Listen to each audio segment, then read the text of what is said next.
Can you tell the difference between a major and minor chord? In this video, I want to walk you through a series of different exercises that you can do to really start training your ear to be able to identify the difference between a major chord and a minor chord. And I also want to put your ear to the test with different exercises and quizzes that I'll do later on in this video to see how well you can identify the difference between major and minor.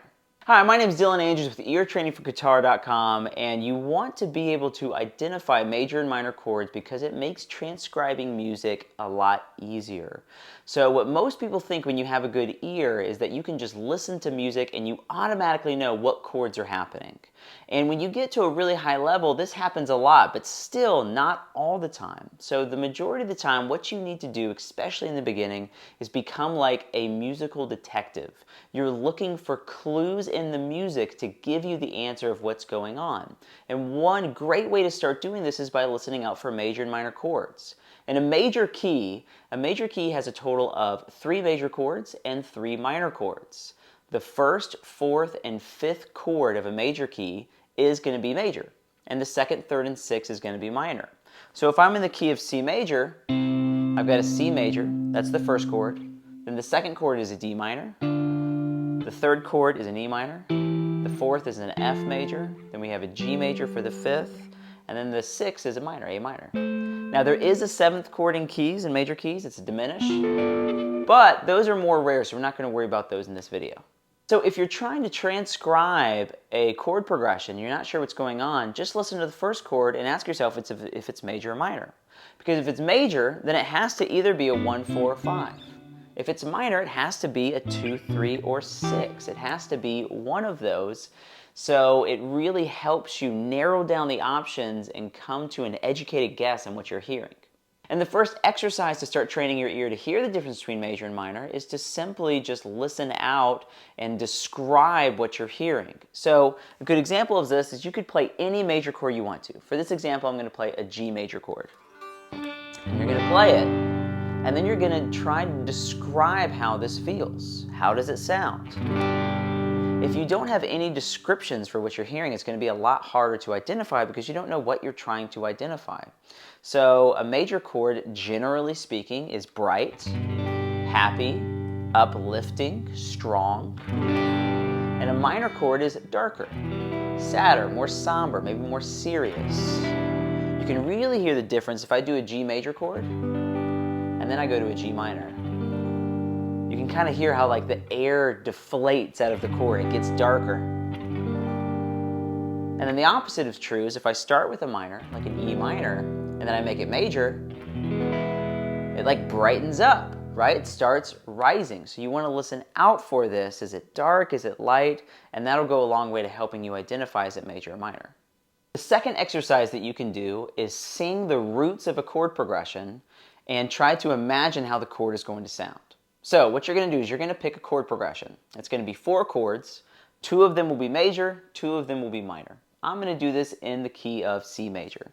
So my chord progression is going to go C, G, A minor, and then D minor. C, G, A minor, D minor. So what I'm going to do is I'm going to try to sing the roots of those chords. Now, this is a 1, 5, 6, 2 progression. And all that means is that I'm playing the first chord of the key, the 5th chord of the key, the 6th chord of the key, that A minor, and then the 2nd chord of the key. So I'm just going to play it. I'm going to try to sing that 1. Then you're going to go to the chord and not play it, but then you're going to try to sing the 5 and then play it. And before you play it, you want to try to hear how is that chord going to sound in your head before you actually play it. Try to envision it. If you can't envision it, then this just means you have opportunity to increase your ear. Because if you can't recreate it in your mind, that means you don't quite yet know exactly how the 5 is going to sound, and that's completely okay. This is why we practice ear training. You're on the 5, and you're just string 5. And then you try to go to the 6 and sing 6. 6. Hear that minor, and you go to the 2, try to sing 2, see if you can do it. 2. But you want to try to play a chord progression sing the root of the chord you're going to before you play it, and try to imagine how is that chord going to sound. This will help you a lot to develop your ear. And the last one of my favorite ones, is to sing arpeggios. So let's say that we're going to take that exact same chord progression we just did, C, G, A minor, D minor. Now if you don't know what an arpeggio is just a way to play a chord. So if you play each note of that chord individually, you have an arpeggio. So the notes of a C chord are C, E, and G. So if I just play those notes only, I now have an arpeggio. All right, so that's an arpeggio. And a great thing to do is to sing it. Now there's two shapes I'm going to show you. There is a major arpeggio shape and a minor. So the way you play the major is I'm going to put my middle finger on the root. I'm playing a C chord, so I'm going to start on a C. Then the third is going to be diagonally across. So if I go right under and then over, that's going to be where my third is. That's where the third almost always is. But for this example, that's where the third's always going to be. And then you go up 3 frets from there to get to the 5. So you get this shape. This is how you play a major arpeggio everywhere.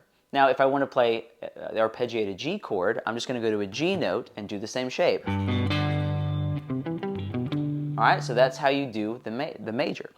Now, for the minor, let's go to the A. I'm going to start in the A with my first finger. I'm going to go up 3 frets, and that's where my flat 3 is. Okay, if you're not sure what flat 3 really means, it's not super important right now. But you're going to go here, up 3 frets, and then the 5 is right here.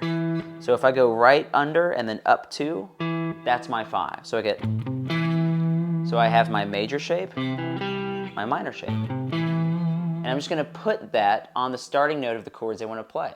So the first thing I want to do is a C major. So I'm going to go to a C note. I'm going to sing 1, 3, 5, 3, 1. By the way, to do this, you don't have to have a good voice. Obviously, I don't have a good voice. All you have to be able to do is match pitches. Then you're going to go to the next chord. 1, 3, 5, 3, 1. Then you go to the 6, and you just keep doing it. You just sing the arpeggios of the chords that you're going to play. You could also just do this in one place. You go to a C, you sing 1, 3, 5, 3, 1. Then you sing the minor. 1, 3, 5, 3, 1.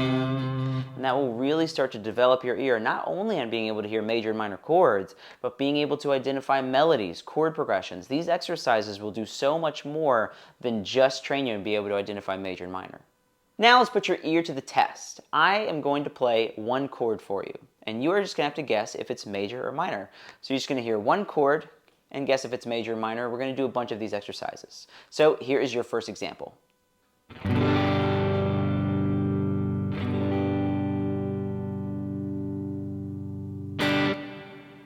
That one was a major chord. Here's your next example.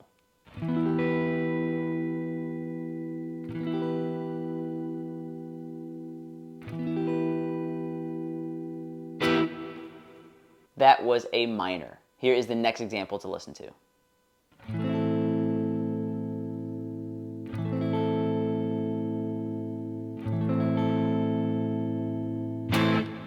That one was a minor. Here is another one.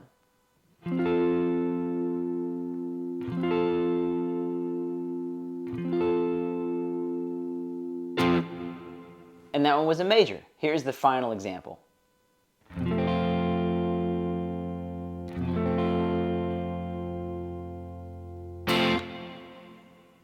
And that one was a major. So leave in the comments, how did you do? Were you able to identify these really well, or was this more of a struggle for you? If this is easy for you, then wonderful, you've got it.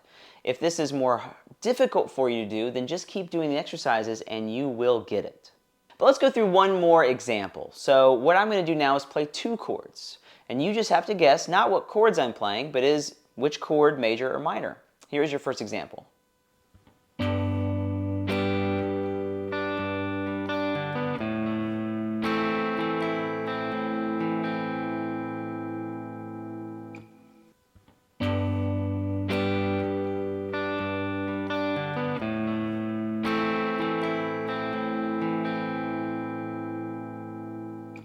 That one went major and then minor. Here is another example.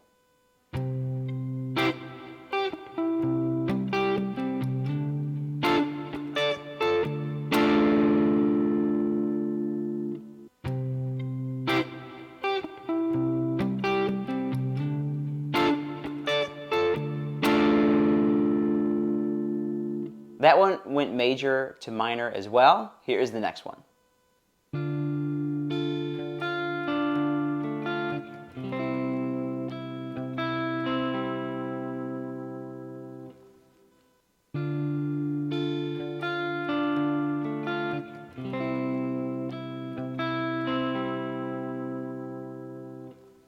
That one went minor to major. Here's the last example for this exercise.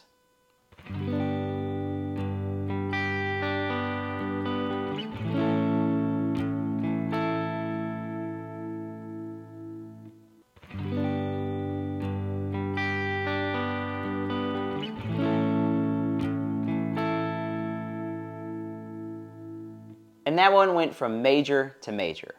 So again, if you did great on that, awesome. And if you didn't, just keep practicing the exercises and you're going to do that. These are different exercises and lessons that I do all the time in much greater detail in my course called Complete Ear Mastery.